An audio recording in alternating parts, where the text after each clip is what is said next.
Marie-Christine nous a mis sur la piste concernant le passage de méditation de ce matin.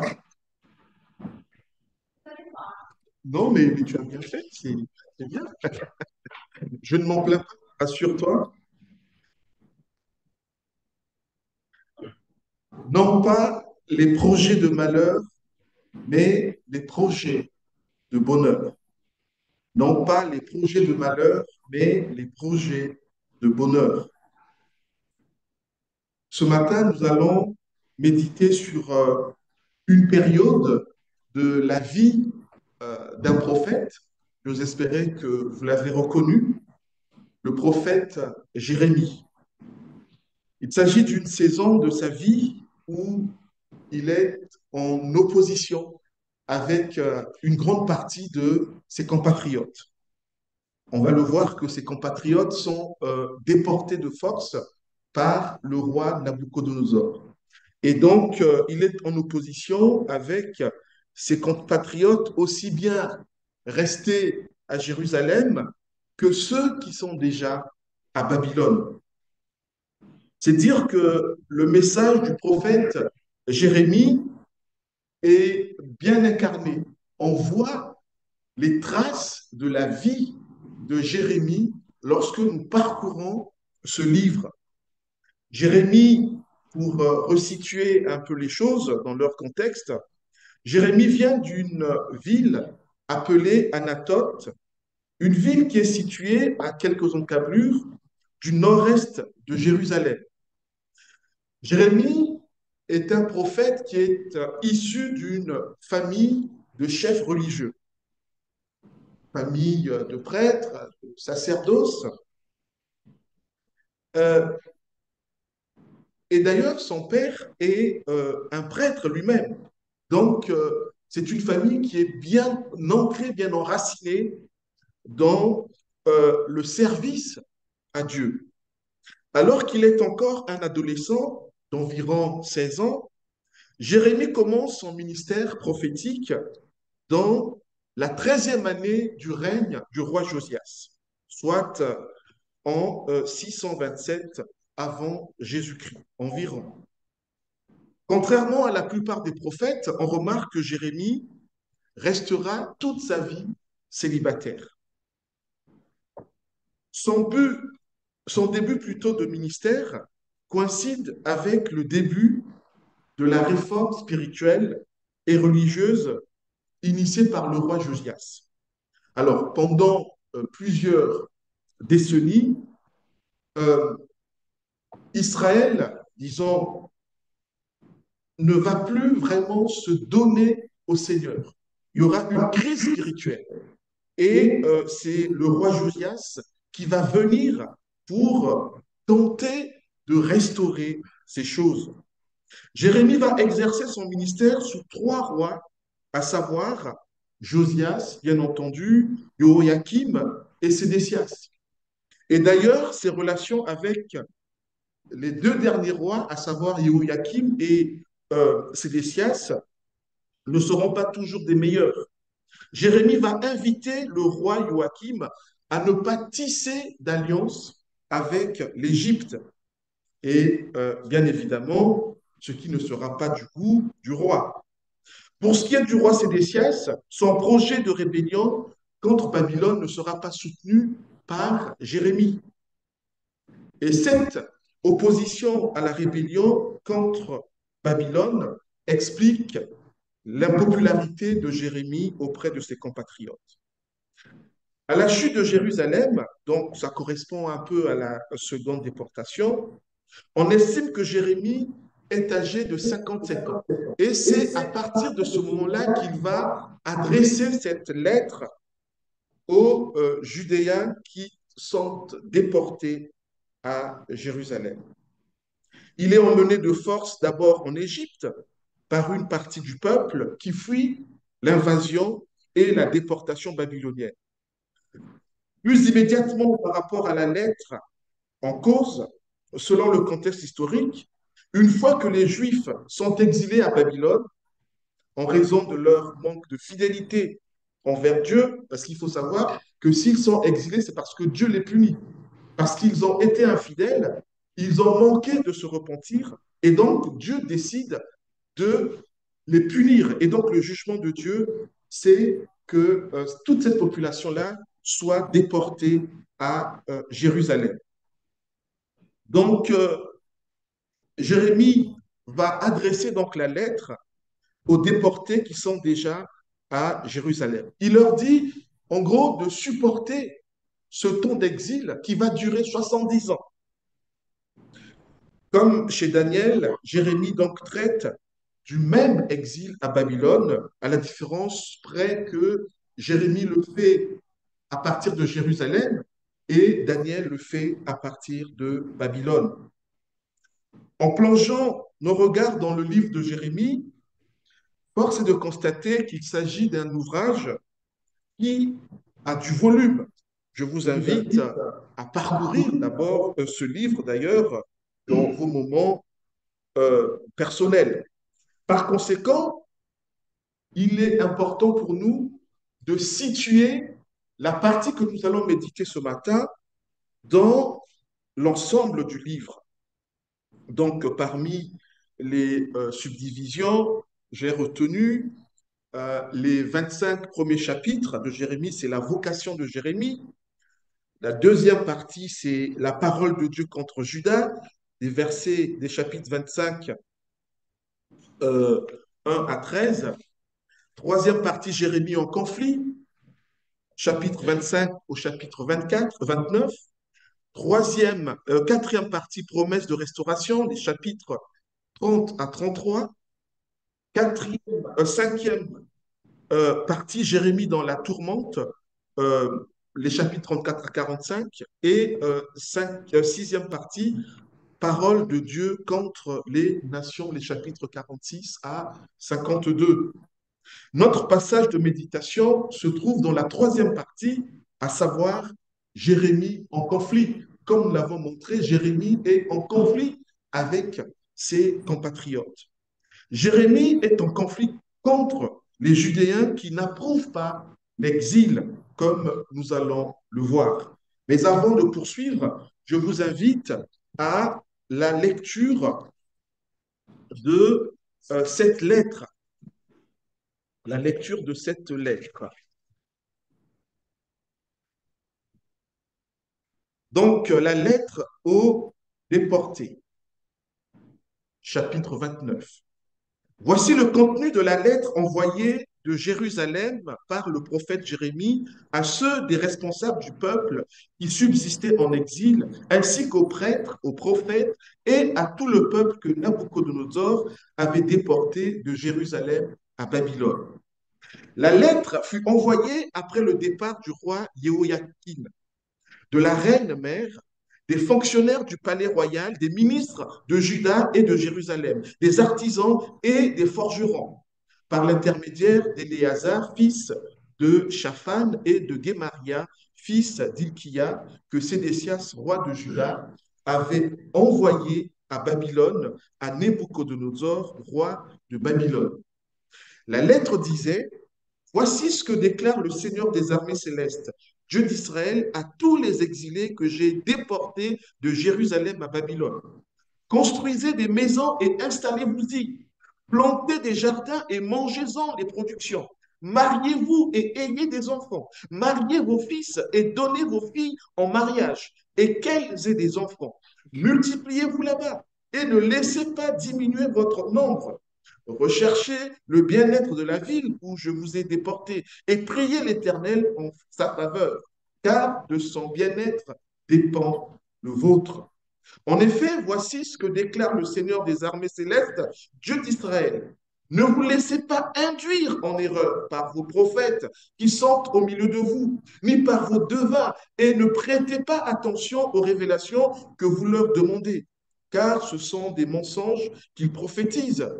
En mon nom, je ne les ai pas envoyés, l'Éternel le déclare.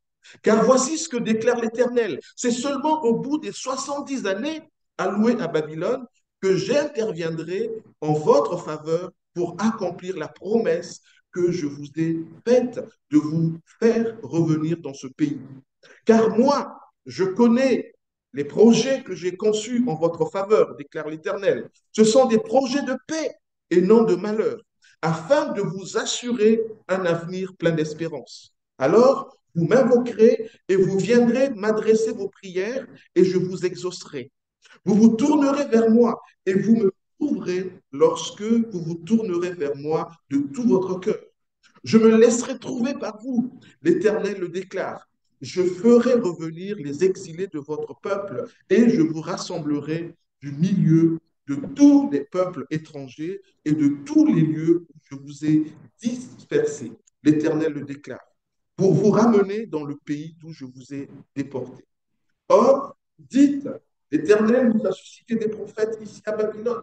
Eh bien, voici ce que déclare l'Éternel au sujet du roi qui est assis sur le trône de David et de tout le peuple qui habite dans cette ville-ci, de vos compatriotes qui n'ont pas été déportés avec vous. Voici ce que déclare le Seigneur des armées célestes. Je vais déchaîner quand je, attendez, oui, je vais déchaîner contre eux l'épée, la famine et la peste, et je les rendrai semblables à des figues pourries qui ne peuvent être mangées tant elles sont mauvaises.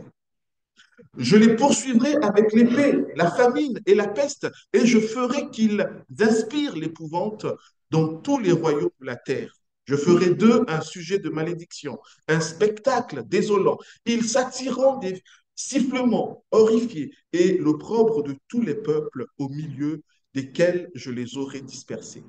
Parce qu'ils n'ont pas écouté mes paroles, déclare l'Éternel, lorsque je leur ai envoyé mes serviteurs les prophètes sans me lasser. Non, vous ne les avez pas écoutés, l'Éternel le déclare. Maintenant, vous tous les exilés que j'ai déportés de Jérusalem à Babylone, écoutez la parole de l'Éternel. Voici ce que déclare le Seigneur des armées célestes, Dieu d'Israël, au sujet d'Akab, fils de Kolaïa et de Sédécia, fils de Maséia, qui vous prophétise des mensonges en mon nom. Je vais les livrer à Nabuchodonosor, roi de Babylone, qui les fera exécuter sous vos yeux. On se servira de leur nom dans des formules de malédiction parmi tous les déportés de Juda qui sont à Babylone. On dira en effet que l'Éternel te traite comme Sédécias et comme Akab, que le roi de Babylone a fait brûler vif. Cela leur arrivera parce qu'ils ont fait une chose infâme en Israël. Ils ont commis l'adultère avec les femmes de leurs prochains et ils ont prophétisé en mon nom des mensonges alors que je ne leur avais rien ordonné. Moi, je le sais et j'en suis témoin, déclare l'Éternel. Jusqu'ici, la parole de notre Dieu. Alors, de ce que nous voyons, Jérémie donc adresse cette lettre à tous les exilés juifs à Babylone. Sa correspondance concerne, sans exception aucune, toutes les catégories socioprofessionnelles. On a vu qu'il y a les hommes de la noblesse, mais aussi des ouvriers. Tout le monde est concerné. Jérémie profite donc de l'ambassade envoyée par Sédécias au roi de Juda pour soumettre également sa lettre. Donc, cette ambassade composée d'Éléazar et de Guémaria servira de facteur pour distribuer cette lettre. Même si sur le plan humain, Nabucodonosor aide beaucoup dans la déportation de ces Juifs à Babylone, force est de constater que c'est Dieu qui est à l'initiative de cette déportation. En effet, sans en être conscient, Nabucodonosor ici et son armée sont en réalité de simples exécutants du jugement que Dieu inflige à son peuple, lequel peuple refuse de se repentir. La déportation du peuple à Babylone est la punition que Dieu inflige à son peuple. Dieu va utiliser la main du roi de Babylone pour punir son peuple. Et dans la littérature biblique, nous avons souvent cela qui revient. Dieu, pour sanctionner son peuple, utilise souvent les peuples ennemis. Et c'est ce qu'il est en train de faire ici. Cette initiative divine est très fréquente dans la Bible. Par exemple, dans un autre registre, on voit que Dieu va utiliser l'empereur Auguste qui décidera que tous les habitants de son empire puissent être recensés, chacun dans sa ville d'origine. Et cette décision que va prendre Auguste sera importante pour nous qui sommes ici, pour nous qui avons placé notre confiance en Jésus-Christ. Les prophètes de l'Ancienne Alliance avaient annoncé, prophétisé que le Messie naîtrait à Bethléem. Il se trouve que les parents de Jésus, donc Joseph et Marie, résidaient à Nazareth, en Galilée. Donc logiquement, c'est à Nazareth que Jésus aurait dû naître. Mais pour que les Écritures soient accomplies, il a fallu que l'empereur Auguste prenne cet édit de faire en sorte que ces sujets soient tous recensés, chacun dans sa ville d'origine. C'est ce qui fera que Marie et Joseph se retrouvent à Bethléem et que Jésus naîtra à Bethléem, comme l'avaient annoncé les Écritures. Donc, vous voyez qu'ici, Dieu a utilisé Auguste pour que la prophétie puisse s'accomplir.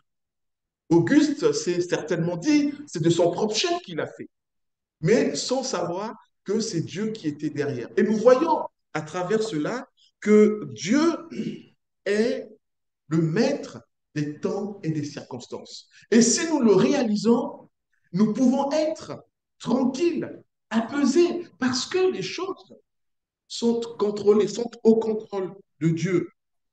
Dieu gère les choses et nous n'avons pas à nous inquiéter parce qu'il est le maître des temps et des circonstances.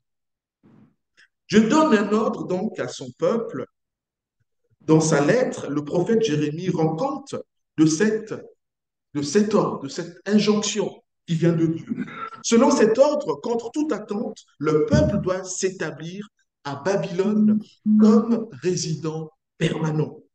Dieu veut et commande le peuple à s'enraciner à Babylone. Ils doivent désormais faire leur vie dans ce pays étranger, même s'ils y sont que pour un temps donné. Dieu veut que de cette génération d'immigrés, victimes de l'expatriation de Juda pour Babylone, s'en suive la deuxième, voire la troisième génération issue de l'immigration. Certainement que Dieu leur demande de s'intégrer dans leur nouveau pays sans s'assimiler sur le plan religieux et spirituel, à l'exemple du premier groupe des exilés que sont Daniel et parmi lesquels Daniel et ses trois amis. Une telle injonction de Dieu aux compatriotes de Jérémie peut nous faire penser, peut faire écho à notre situation de chrétien dans ce monde. Nous sommes des étrangers dans ce pays, dans ce monde, j'allais dire. Et donc, cette situation que vivent les compatriotes de Jérémie nous rappelle notre propre situation dans ce monde. Et dans cette lettre, à un moment, il y a écho également au récit de la création. Lorsque Dieu crée l'humanité, il crée toute chose, il donne cet ordre à Adam et Ève de se multiplier, de s'établir sur cette terre que Dieu a créée. Il leur donne mandat, il leur donne mission. Il y a un peu de cela ici. Et donc, cela fait écho à ce que nous vivons ici, dans cette terre, dans cette planète. Une telle donc injonction fait écho, je disais, à la situation que nous vivons ici, dans ce monde. En effet, Dieu ne veut pas que nous vivions dans ce monde entre parenthèses. sous prétexte que le monde à venir arrive, le monde céleste.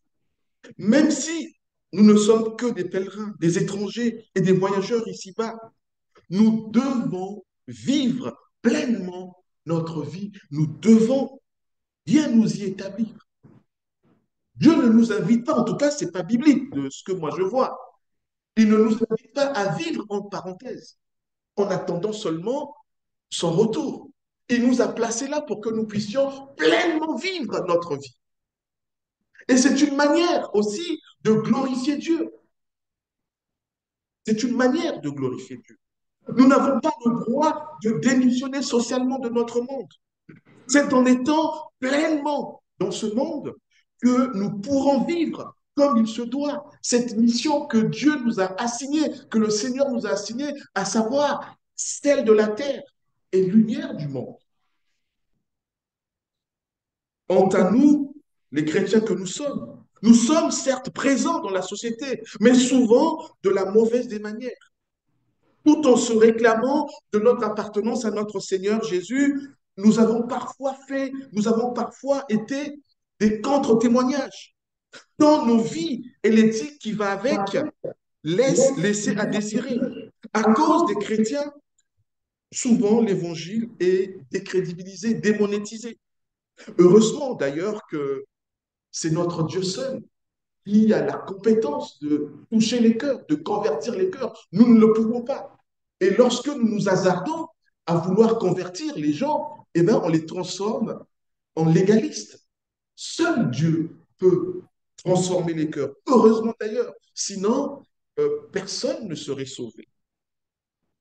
Oui, seul Dieu a cette compétence de toucher les cœurs.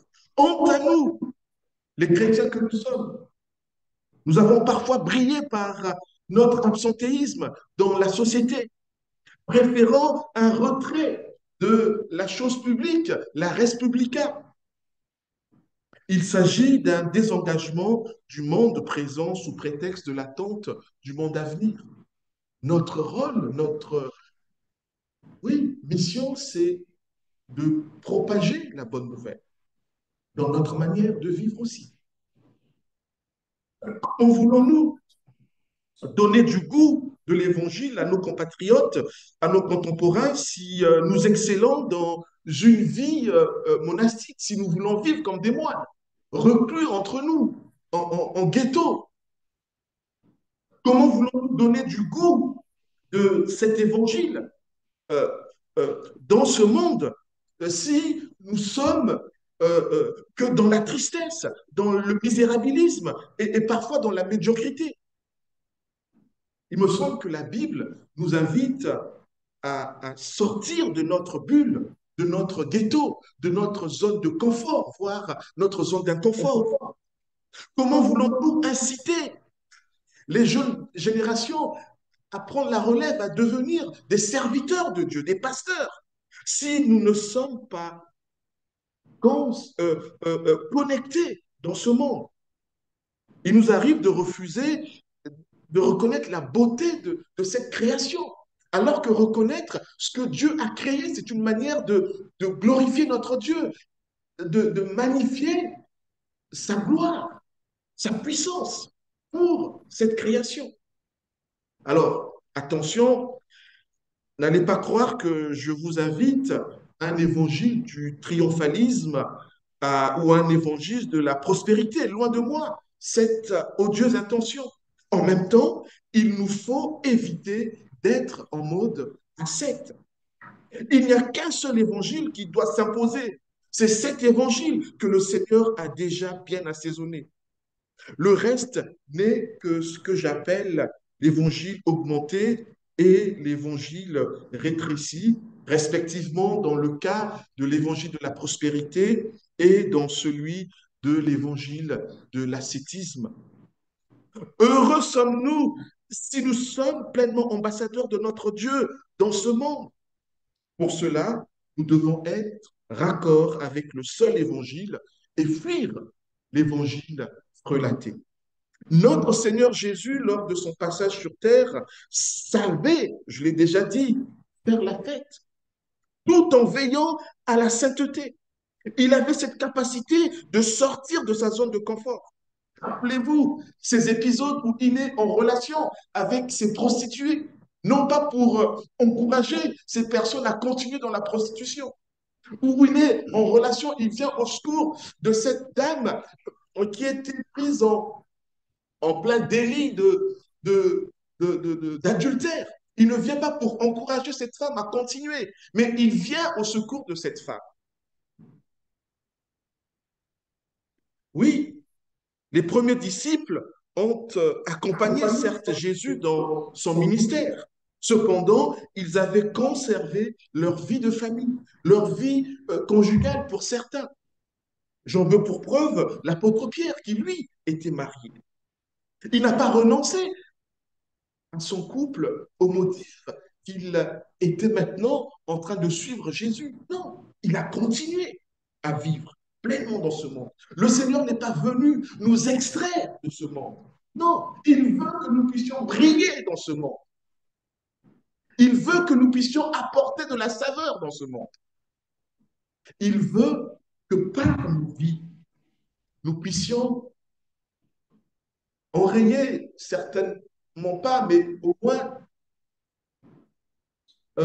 comment est-ce que je peux dire ça, atténuer le pourrissement de notre société, jusqu'à ce que lui revienne. Il est possible de pleinement nous ancrer dans ce monde sans trahir l'évangile. Et Jésus nous l'a montré. Gardons-nous de rendre l'évangile fade pour ceux qui nous entourent et qui nous observent. Le vrai évangile nous encourage à épouser la pensée de Dieu et à renoncer à la pensée du monde. Mais il ne nous invite aucunement à démissionner socialement de notre monde. Dans l'une de ses dernières prières connues, le Christ dit au Père, je ne te demande pas de les retirer du monde, mais de les préserver du diable. Ils n'appartiennent pas au monde comme moi-même je ne le suis, je ne lui appartiens pas. Consacre-les par la vérité, ta parole est la vérité. Jean, chapitre 17, versets 15 à 17, c'est clair ici. Jésus prie pour que nous ne soyons pas extraits du monde, que nous ne vivions pas dans une sorte de ghetto, mais il prie pour que nous soyons pleinement dans ce monde en étant préservés du diable, que nous soyons consacrés à la vérité, donc que nous vivions pleinement dans ce monde en ne trahissons pas l'évangile. Jésus faisait la fête sans se corrompre. Nous aussi, nous pouvons faire la fête tout en veillant à ne pas trahir l'évangile. Dieu veut que nous vivions pleinement notre vie dans la présente économie, dans ce monde-ci. Ne pas être reconnaissant à Dieu pour ce qu'il a créé n'est pas biblique, mes amis. C'est comme si on insultait Dieu. Il n'a pas créé tout ce qu'il a créé pour du beurre. Nous sommes invités à louer notre Dieu au travers de sa création, même si la création est en attente d'une restauration. Mais quand même, nous sommes invités à louer le Seigneur dans ce que nous voyons autour de nous. Dieu ne nous demande pas de vivre les yeux fermés. Non, en attendant son retour, le retour du Seigneur. Dieu veut que nous vivions pleinement notre vie. Ce qu'il faut, c'est de le louer pour ce qu'il a créé, car tout ce qu'il a fait est bon, même si le péché, bien entendu, est venu tout dévoyer. Quand même, nous devons faire du en même temps et considérer la création car elle est de Dieu et espérer dans la nouvelle création, la création restaurée. C'est parce que nous avons ici et maintenant une forte espérance dans cette restauration, cette nouvelle création qui est à venir, que nous pouvons d'autant mieux glorifier notre Dieu aujourd'hui. C'est pour cela que nous pouvons d'autant mieux vivre selon l'Évangile, comme le Seigneur le veut, parce que nous voyons cette perspective, cet horizon de la nouvelle création. Comme à l'époque de Jérémie, à l'époque de Paul également, et à notre époque, les prophètes autoproclamés ne cessaient et aujourd'hui ne cessent de sévir. À juste raison, Paul nous met en garde dans une de ses lettres adressées à Timothée. Nous reviendrons sur cette lettre à la fin de cette méditation. Dans sa lettre, Jérémie dit ceci, au verset 7, recherchez le bien-être de la ville où je vous ai déporté et priez l'Éternel en sa faveur, car de son bien-être dépend le vôtre. Pour rechercher le bien-être d'une ville, la meilleure des choses, c'est d'y contribuer soi-même. En plus d'œuvrer pour le bien de Babylone, l'Éternel demande aux exilés de prier pour cette ville. Je ne sais pas si on réalise ce que demande Dieu à ce peuple. Le fait qu'une telle demande de Jérémie aux exilés soit, elle est juste difficile et humainement pas possible à exécuter. Ce sont vos bourreaux, ce sont vos persécuteurs. Malgré tout, faites-leur du bien. Priez pour eux. Priez pour cette ville dans laquelle je vous ai placé. Mettez-vous un peu à la place de ces Juifs en exil. Comment faire du bien et prier pour leurs ennemis babyloniens qui ont mis à sac Jérusalem? Et d'ailleurs, cette mission qui leur est assignée nous fait penser à un épisode qu'a vécu un autre prophète. Je ne sais pas si vous voyez de qui il s'agit. Un peu dans, peut-être pas les mêmes circonstances, mais l'invitation, tout au moins, est similaire. Le prophète Jonas.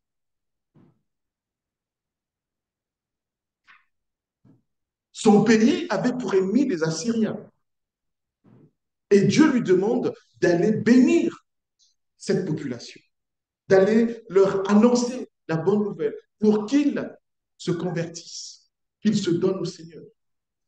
Et pour Jonas, c'était difficile. Dieu a forcé les choses pour que Jonas se soumette à cela. Ce n'est pas facile. On sait combien cela n'a pas été évident pour Jonas de s'exécuter à la volonté de Dieu. Cette volonté de Dieu est récurrente dans la Bible. Tenez, Jésus dira aux Juifs, alors qu'ils étaient dans un contexte d'occupation romaine, d'aimer leurs ennemis, alors qu'ils ne pouvaient le faire de par eux-mêmes. Ils étaient persécutés. Eh bien, c'est un peu comme si aujourd'hui, on demandait aux Ukrainiens qui n'ont pas d'électricité de prier pour les soldats russes qui sont à l'origine de ces coupures d'électricité. Cette demande du Seigneur aux Jérusalémites est encore d'actualité pour nous aujourd'hui.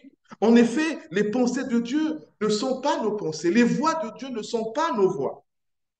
Par conséquent, aussi paradoxal que cela puisse paraître, notre monde, malgré son hostilité à notre égard, est appelé à bénéficier de notre service et de nos prières.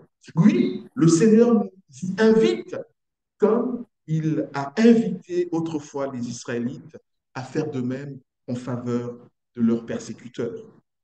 Comme le fait remarquer Christopher White dans son commentaire sur Jérémie, il dit, il est difficile de continuer à détester quelqu'un pour qui on prie tous les jours. Un remède si nous avons du mal avec une personne. Prions pour cette personne quotidiennement. Et je crois que la détestation passera. Et si nous ramenons ceci à notre propre réalité, peut-être réalité familiale, nous sommes invités à faire du bien, à prier pour ceux qui nous persécutent. Peut-être notre belle-sœur, peut-être notre belle-mère, peut-être notre conjoint. peut-être notre enfant, et que sais-je, peut-être que notre patron, j'en passe des meilleurs. Mais nous sommes invités à faire du bien à ces personnes, comme ici le Seigneur le demande à son peuple. À la suite d'Erwan Cloarec, le nouveau président du CNEF, je peux dire notre situation de croyants de la nouvelle alliance est à cet égard sensiblement comparable à celle d'Israël. Nous formons un peuple en exil sur terre, sur cette terre, dans l'attente du pays de la, oui, du pays de la promesse. Mais dans cette attente, nous ne sommes pas invités au repli indifférent. Dieu nous attend, au contraire, dans la mêlée, au contact du monde, pour en être sel et lumière, quitte à prendre des coups, quitte à tendre l'autre jour. Il nous appelle à être cette communauté servante et espérante, véritable poteau indicateur du royaume à venir. C'est dans cette juste présence au monde que notre témoignage sera fécond et notre fidélité honorée. Voilà ce que nous dit ici Erwan. Jérémie souligne aussi le fait que le bien-être des déportés à Babylone dépend du bien-être de Babylone. Ce qui fait, une fois de plus, écho à ce que l'apôtre Paul a écrit à Timothée lorsqu'il dit je recommande en tout premier lieu que l'on adresse à Dieu des demandes, des prières, des supplications et des remerciements pour tous les hommes, que l'on prie pour les rois et pour tous ceux qui sont au pouvoir, afin que nous puissions mener à l'abri de toute violence et dans la paix une vie qui exprime dans tous ses aspects notre piété et qui commande le respect. Voilà ce qui est bien devant Dieu, notre Sauveur, ce qu'il approuve, car il veut que tous les hommes soient sauvés et parviennent à la connaissance de la vérité. Dieu, lui, prend soin, on l'a vu dans cette lettre, d'avertir son peuple de ne pas prêter l'oreille à tous les prophètes autoproclamés qui prédisent le retour imminent des Juifs à Jérusalem. En vérité, tous ces prophètes parlent en leur propre nom et non en celui de Dieu. Ces prophètes proclament un message qui ne vient pas de Dieu. Ils induisent en erreur le peuple de Dieu. Pour ne pas dire, ils induisent en erreur le peuple de Dieu. Par exemple, contrairement aux prédictions des faux prophètes et devins, le retour à Jérusalem sera au terme des 70 années, pas avant, pas après. Oui, pendant ces 70 années, les exilés devront vivre pleinement dans Jérusalem pour exécuter ce jugement. Aujourd'hui encore, de faux enseignants sévissent et certains d'entre eux ont la prétention de prédire même à la minute près le retour du Seigneur, alors que personne ne connaît ni le jour ni l'heure de sa venue, sinon notre Dieu. Et par ailleurs, si le Seigneur tarde à venir, nous savons pourquoi. Parce qu'il veut, il est patient, il veut que le plus grand nombre soit sauvé. Au verset 11, Jérémie dit, car moi je connais les projets que j'ai conçus en votre faveur, déclare l'Éternel. Ce sont des projets de paix et non de malheur, afin de vous assurer un avenir plein d'espérance. Ce verset est bien connu des chrétiens. Est-ce que ce verset nous dit que tout ira bien tout le temps dans nos vies? Il s'agit d'un verset que les chrétiens proposent à tout va dès que quelqu'un passe par des moments difficiles. Un verset souvent sorti de son contexte. C'est d'ailleurs à juste titre que Francis Chan dit dans un de ses ouvrages, le contexte historique d'un passage permet souvent d'éclairer le sens du passage. Il faudra parfois consulter des ressources extérieures, comme une Bible d'études, un dictionnaire biblique ou un commentaire. Mais bien souvent, les indications historiques se trouvent dans la Bible elle-même.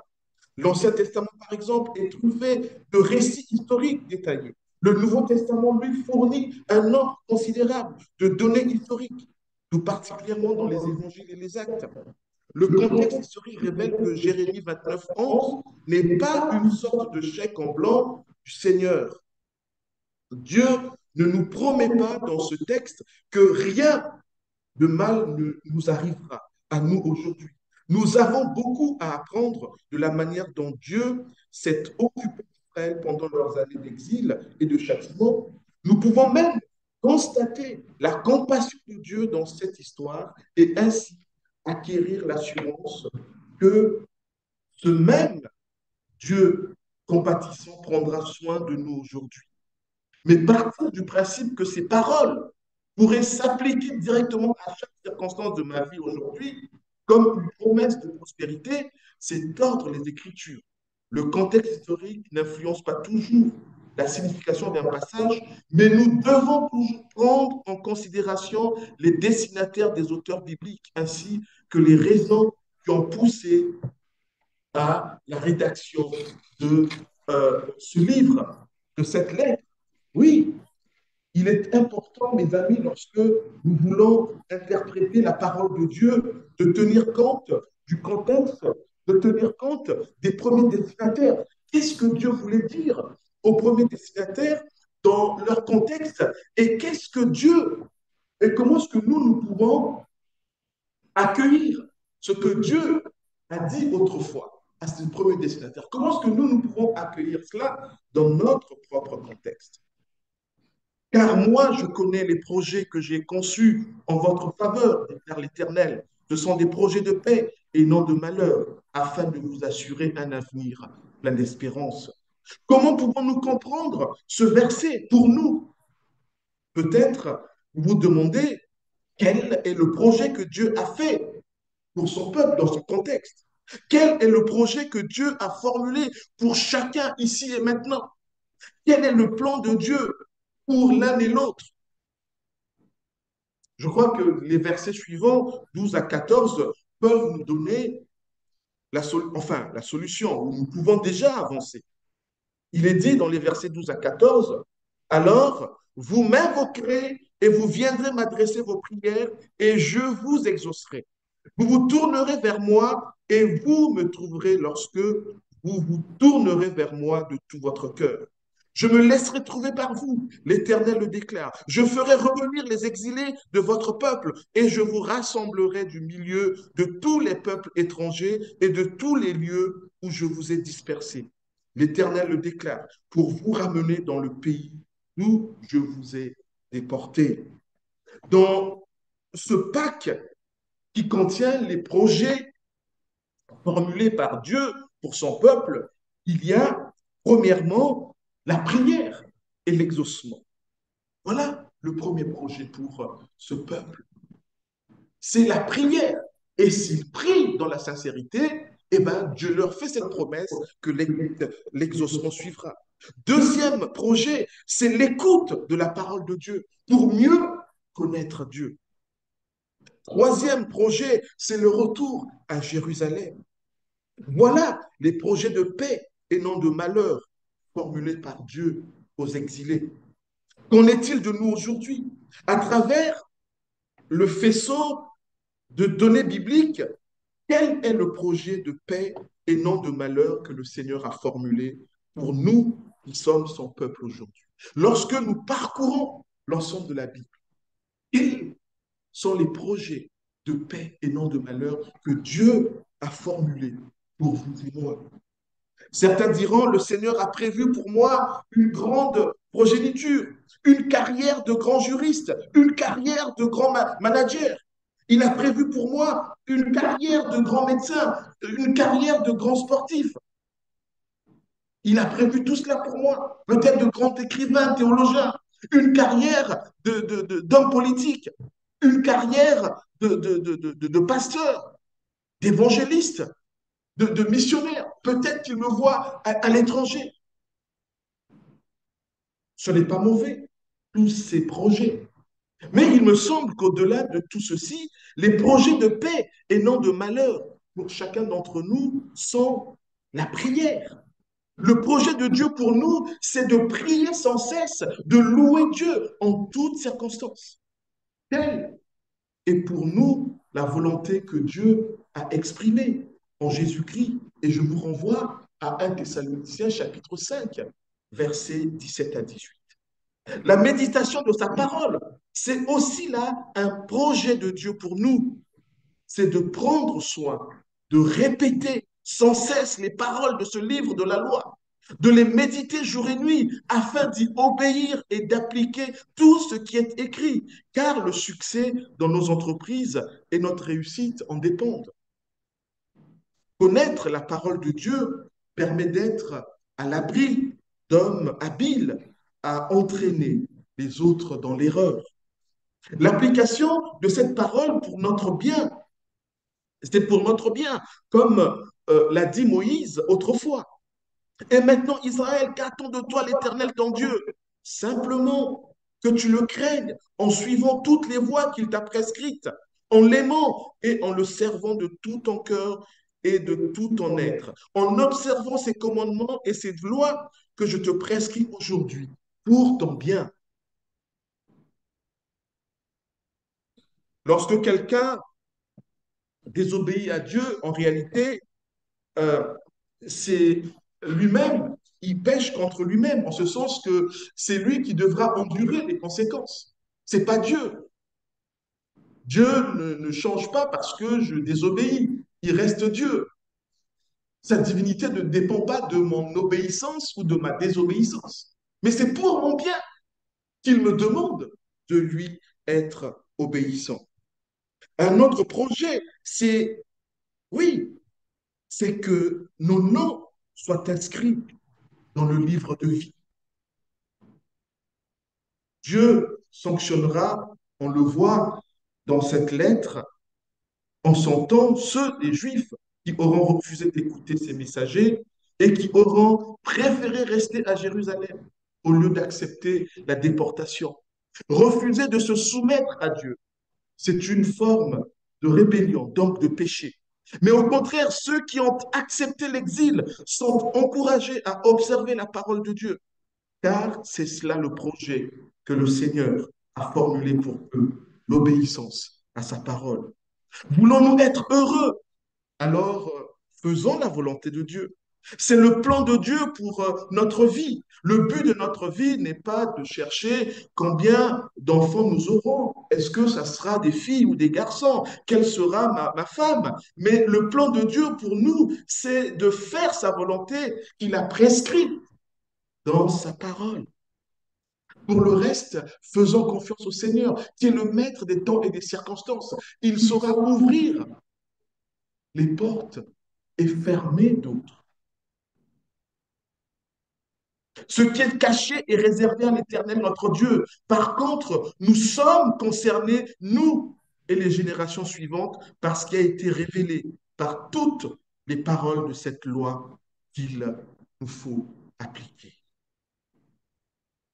Pour terminer, encore une fois, n'écoutons pas les prophètes de mensonges. Leur sort est déjà scellé. Comment pouvons-nous vivre en tant que chrétiens dans un monde qui va à contre-courant de la pensée de Dieu? En tant que serviteurs avisés, voici ce que nous devons propager autour de nous. Le projet de Dieu, c'est que nous ne vivions pas entre parenthèses ici-bas, que nous fassions la volonté de Dieu, c'est-à-dire vivre sa parole et espérer en nous réjouissant de ce que nos noms soient inscrits dans le livre de vie. Dans un monde sans foi ni loi, cette lettre de Jérémie redonne de l'espérance. Comme à l'époque de Jérémie, à l'époque de Paul également, et à notre époque, les prophètes autoproclamés ne cessent de sévir. Et c'est à juste titre que l'apôtre Paul nous met en garde. 1 Timothée, chapitre 4, versets 1 à 7, et je terminerai par là. Cependant, l'Esprit déclare que dans les derniers temps, plusieurs se détourneront de la foi parce qu'ils s'attacheront à des esprits trompeurs et à des enseignements inspirés par des démons. Ils seront séduits par l'hypocrisie de prédicateurs de mensonges dont la conscience est comme marquée au fer rouge. Ces gens-là interdiront le mariage, exigeront que l'on s'abstienne de certains aliments, alors que Dieu a créé toutes choses pour que les croyants, ceux qui connaissent la vérité, en jouissent avec reconnaissance. En effet, tout ce que Dieu a créé est bon. Rien n'est à rejeter, pourvu que l'on remercie Dieu en le prenant. Voilà, nous sommes mis en garde contre cet évangile de l'ascétisme. Pardon, car tout ce qu'il a créé est saint lorsqu'on l'utilise conformément à sa parole et avec prière. Expose cela aux frères et sœurs et tu seras un bon serviteur de Jésus-Christ, te nourrissant des paroles de la foi et du bon enseignement que tu as fidèlement suivi. Mais rejette les récits absurdes et contraires à la foi. À nous aussi de rejeter l'évangile relaté, l'évangile qui ne vient pas du Seigneur. Amen.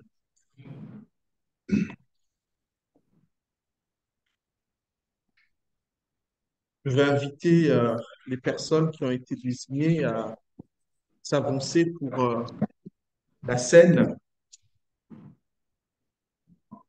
pour le repas.